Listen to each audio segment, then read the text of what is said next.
back with another book for you. Peggy's right here too. Don't know if you can see her, but she's right here. Go girl. I grew up loving Alice in Wonderland. I watched Wizard of Oz. Ultimately, I loved Peter Pan and Alice in Wonderland.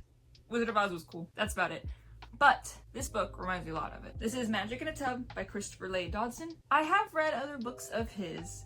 If you don't remember or you haven't seen it, it was the Archmage series, which the 5th book came out and I will be reading soon enough. This one's a cute little middle grade / like elementary school young readers kind of book. There is like a second book to it. It's called Reimagining Magic in a Tub, if I remember correctly. So I'm not sure if it's a remake or if it is just a continuation. Either way, I'll be reading that next, so I hope you look forward to it. Let me go ahead and give you the blurb. Join Connor and Alayna on a magical adventure of a lifetime and discover the power of friendship and imagination in this epic tale. Connor and Alayna have never imagined the strange turn their lives would take when, one day, their busy mother drops the 2 children off for a stay at Granny's. The strange and surreal story their grandmother tells them captivates their interest as she recounts the tale of one brave and plucky girl facing down her own personal tragedy before attempting to shine, both in the real world and her dream world, all with the help of a few good friends. Adventure, thrills, and twists await the children as Granny relates the mysterious tale, only to give them yet another big surprise right toward the end of their stay. Magic in a Tub is a story for middle grade children though kids of all ages will love it too. Alright, so I thought this book was whimsical and cute. It felt like it was being told to younger kids. I thought it was cute. Worked well. The dream world was interesting and it was vibrant and it was creative. I loved the immediate threat of the sludge that's kind of taken over, and I love that it carries through the book, through the story. The characters are fun and cute. The rat and the cat and even Samantha herself. It was a lot of fun and it had me smiling at times. I liked the moments that the story would kind of break up whenever the kids would interact with the actual story, when they would talk to their granny in between bouts of these things happened to Samantha and these things happened to her friends and these things happened to her dad. There's a lot of tragedy in the beginning, and I think Leigh Dodson does tragedy well. As in, it's not too harrowing and it's not too extensive to where it kind of traumatizes you and you don't enjoy the moment. I'm someone who really enjoys tragedies. I just do. I don't know. It hits, you know? And I love watching people climb up that mountain after they've fallen down 5 times. I don't know. I really like that. Anyway, that's not the point of that. He does tragedy in a way that isn't too harsh, even in his other books for Archmage. I loved the descriptions for the environments they were in, whether it was Samantha in the dream world or the kids in the real world. It is a shorter book, so it's quicker to get through, and it was overall interesting. I did enjoy it. I wish the woman, I believe her name was Tanya, that ran the girls' home, I wish that we got more depth for her, because really it felt like she was just a bull in a china shop the whole time, and every time the girls would get in trouble, I didn't feel like the stakes were... I didn't feel as worried, because I was like, oh, she's just gonna get mad, I know it. She's gonna find out, blah blah blah, because she was always yelling, she was always at 10. We didn't really see any of her at a normal tone, a normal set or whatever. I think that would have helped as well with the fact that no one actually checked up on her girls' home to see the condition of the girls. I think having a side of her that's manipulative, not just always at 100, I think that would have added to the danger. But it was good for what it was. I did enjoy it. It did have me smiling at times, and I did have a few quotes. It wasn't a big book, so there weren't a lot of quotes, but there were a few. When you have something that's so easy to get, it loses its excitement, which is true. An overabundance of something can make it not as special. I really liked this little simile. Her chest was the worst, tight and weighed down as if it was the box the elephant stood on at the circus. I liked that, and I liked that it called back to the circus, because in the beginning she did go to the circus. It's kind of what made everything spiral out of control. Then, you know, sometimes in life, people do things without thinking them through properly. True. That's just true. The last one I just thought was funny, because it says, Tanya believed in only one God, herself. Let me see. I'm gonna read just a little bit of it. This is a true story, whether you choose to believe it or not. The things I'm about to tell you happened to a little girl about, 50 years ago, when things were much different to how they are now. Granny paused, and for a moment she smiled at the children while Connor munched on his tasty blueberry muffin.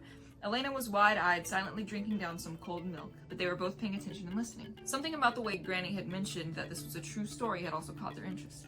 Besides, there was no television, they weren't able to play video games, and they certainly weren't well enough to go running around the yard. They had chickenpox. That's something early in the story. The atmosphere in the room was cozy too. Maybe Granny was right, and electronic games weren't half as nice as sitting with her and talking. Connor had yet to be convinced, but Alayna's big eyes were full of excitement at the story to come. Granny began.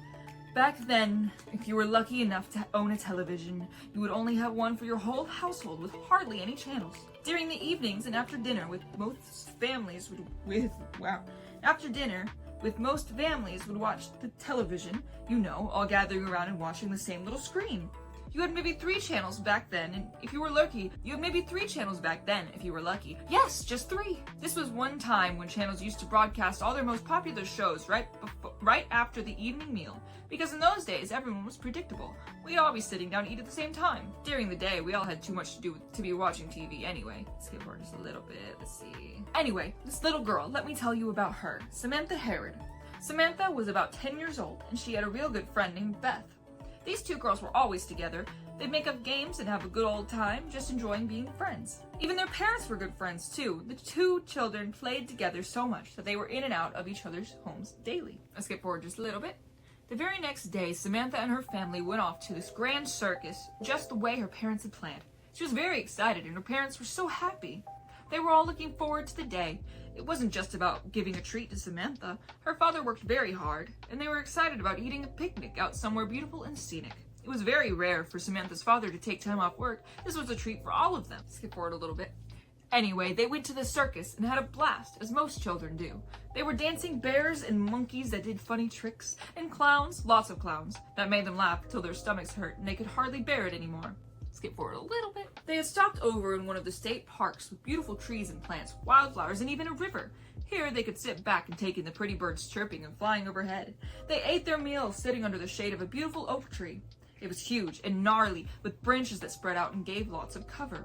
Once they had finished eating and enjoying themselves in the fresh air, Samantha's father said, "All right, it's time to go. Let's pack up and get going back home." He wanted to get home before it got too dark to see where he was going. The last thing Samantha's dad would want was to end up in a ditch by the side of the road with his car stuck in the mud or something. Her father was always the sensible one, always planning ahead and saying, well, we'd better be careful, because they'd all had such a wonderful day. Their bellies were full of tasty food and their hearts were full of laughter and warmth. It was the perfect end to the perfect day. Samantha and her parents gathered all of their stuff and headed back to their car where they settled for the long drive home. Once they were back out on the road driving, they were laughing and talking about all the fun they had had and the amazing acts they'd seen.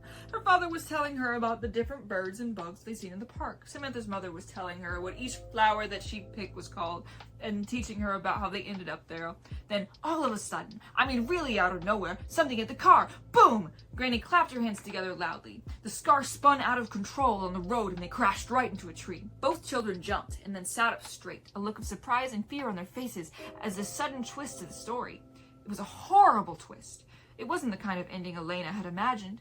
They were all just so happy a second before. So I'm gonna go ahead and stop there. It's a really interesting story. It's cute. It really reminds me of Wizard of Oz. I did say Peter Pan and Alice in Wonderland because those are similar kind of stories that take place in another world with kids, etc., etc. But it's more like Wizard of Oz considering the stakes, things that happen, interactions that they have. It's really reminiscent of Wizard of Oz. So if you like that and you want to check out like a kid's book or even like, say, a chapter book for your kids, someone you know, or if you just like reading younger books, this would be great for you. It's entertaining read, and I enjoyed it. Those are my final little thoughts. I thought it was an interesting read, and I'm interested to see what the second book is about, if it is a reimagining, or if it is just a continuation. I'm hoping that Alayna and Connor actually get to go into this world. I think that would be nice, and I think that'd be interesting. If not, that's okay. I'm open for anything. I don't know what the next one's gonna be about, but I guess we'll see. Anyway, go check it out.